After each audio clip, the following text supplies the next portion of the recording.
Work life બેલેન્સની આપણે વાત કરીએ તો ઓનેસ્ટલી કહું તો work life balance is a misnomer. Because જ્યારે બેલેન્સનો આપણે અર્થ કરીએ તો બેલેન્સ મતલબ equal weight on both the sides. ત્રાજુ હોય એના બંને પલડા પણ એક જ ક્ષણ માટે એક સમાન હોય છે, એ પણ પછી ઉપર નીચે થઈ જાય છે. And it is practically unattainable. So balance is never 50-50. Sometimes it is 90-10. ક્યારેક 90% વર્કને મળે છે, 10% ફેમિલીને કે લાઈફને મળે છે, ક્યારેક 90% ફેમિલીને મળે છે, 10% વર્કને મળે છે, અને ક્યારેક 100% સેલ્ફને આપવું પડે છે. So it is never 50-50. ને જ્યારે આપણે વર્ક લાઈફ બેલેન્સની વાત કરીએ ત્યારે આપણને એક જ દ્રશ્ય દેખાય કે કોઈ લાકડી લઈને એક દોરડા પર ચાલે છે. બેલેન્સ એટલે આપણા મનમાં એ જ ઇમેજ આવે કે બેલેન્સ ગયું ને પડશે. પણ જે સાઉન્ડ મિક્સર હોય ને એમાં પણ બેલેન્સ હોય. જે રેડિયો જોકી વગાડતા હોય કે જે સાઉન્ડ મિક્સર હોય કે એમાં સ્લાઇડર્સ હોય કે એક અવાજ ઉપર થાય તો બીજા બધા સ્વિચ નીચે હોય, એન્ડ ધેન અગેન બીજી ઉપર જાય ત્યારે પહેલું નીચે આવી જાય. So that is the another example of balance. That is also balance. અને બેલેન્સ કરતાં વધારે સારો શબ્દ છે વર્ક લાઈફ હાર્મોની. સંતુલન અને સુમેળ વચ્ચે તફાવત છે. તમે અને એના પરથી જ શબ્દ આવ્યો છે હાર્મોનિયમ.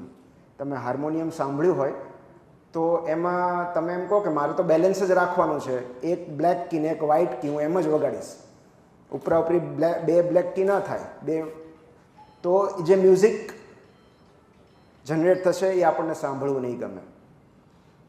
આપણને એ સંગીત એટલા માટે સાંભળવું ગમે છે કે એ સૂર વચ્ચે સુમેળ છે, સંતુલન નથી, સુમેળ છે.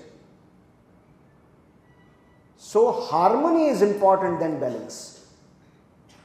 અને આજે જ્યારે વર્ક લાઈફ બેલેન્સની આપણે વાત કરીએ છીએ ત્યારે હું તમને 2 બુક સજેસ્ટ કરીશ જે દરેક વર્કિંગ વુમેને વાંચવી જોઈએ. Rather everybody should read. પપ્પાને પણ એ વાત એટલું જ લાગુ પડે છે, મમ્મીને શું કામ. અને પહેલી બુક છે ઓફ બેલેન્સ,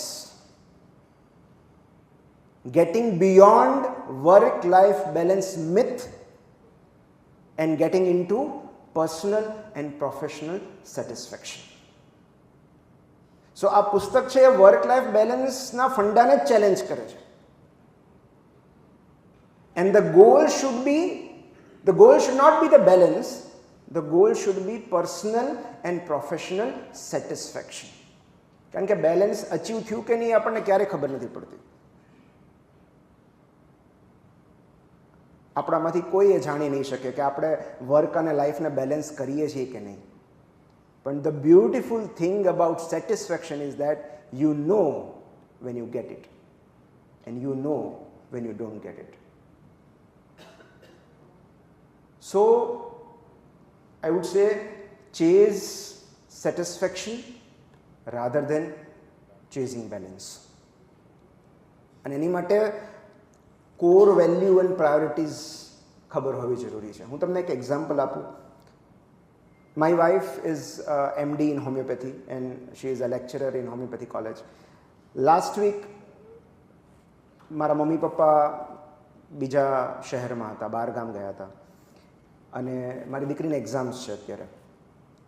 તો એને ગ્રામર, ગુજરાતી અને મેથ્સ હું કરાવું છું. તો એ દિવસે બપોરનો ટાઈમ, અમે એવું 2 to 4 એને લેક્ચર હતું. સો હું ઘરે હતો, મેં બીજું કોઈ કમિટમેન્ટ નહોતું આપ્યું, હું એને ગ્રામર કરાવતો હતો. અને એક એનેસ્થેટિસ્ટનો કોલ આવ્યો કે એક CS ચાલી રહ્યું છે, બ્લેડર ચોંટેલું છે, તો તું આવી શકે અત્યારે? And I said no. See, મેં ઓલરેડી એ ટાઈમ મારી દીકરીને અલોટ કરી દીધેલો. એની એક્ઝામ્સ આવી રહી હતી અને ત્યારે મેં ખાલી એક જ પ્રશ્ન પૂછ્યો કે બ્લેડર સેપરેટ કરવા માટે કે બ્લેડર ડિસેક્ટ કરવા માટે બીજા કોઈ યુરોલોજિસ્ટ જઈ શકશે, દીકરીને ભણાવવા માટે બીજા કોઈ પિતા નહીં આવી શકે.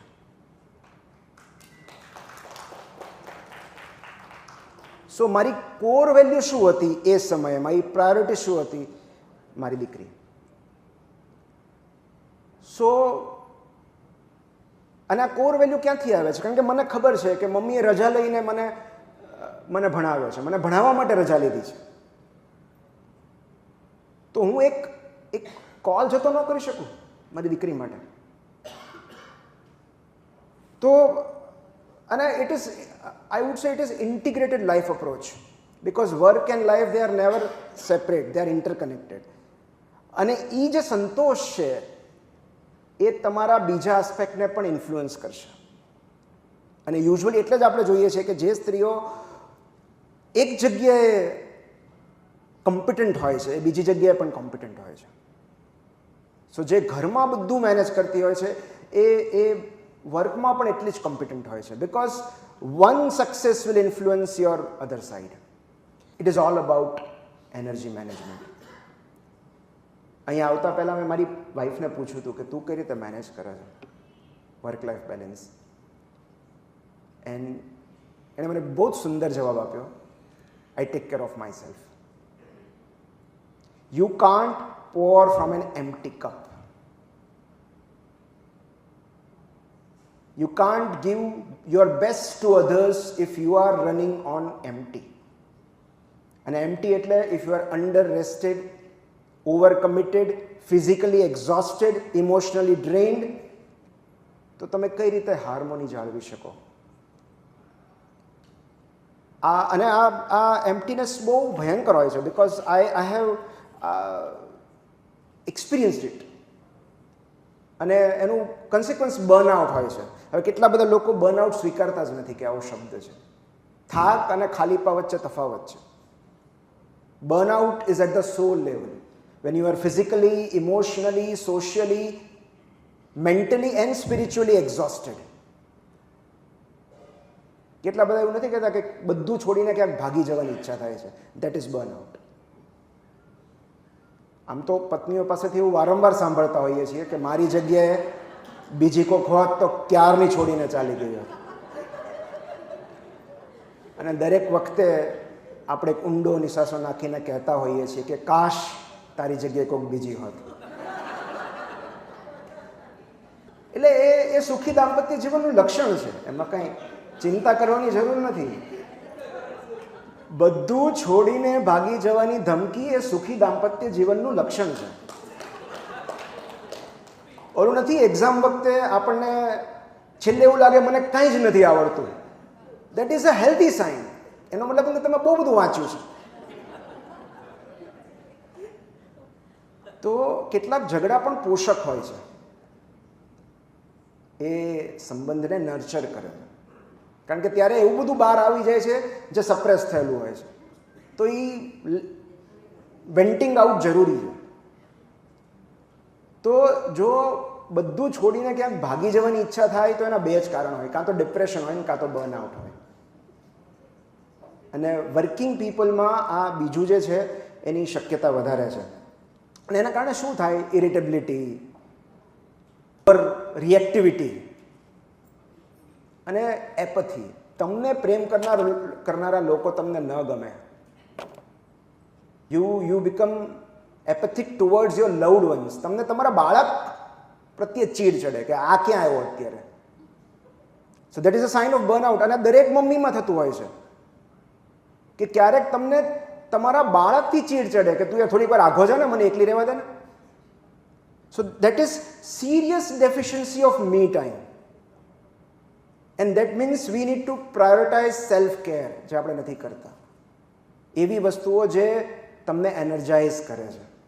સૌથી પહેલાં તો sleep, exercise, meditating, reading and ગોસિપિંગ.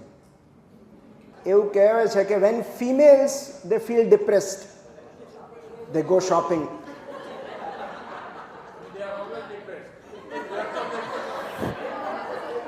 See, this is sense of humor.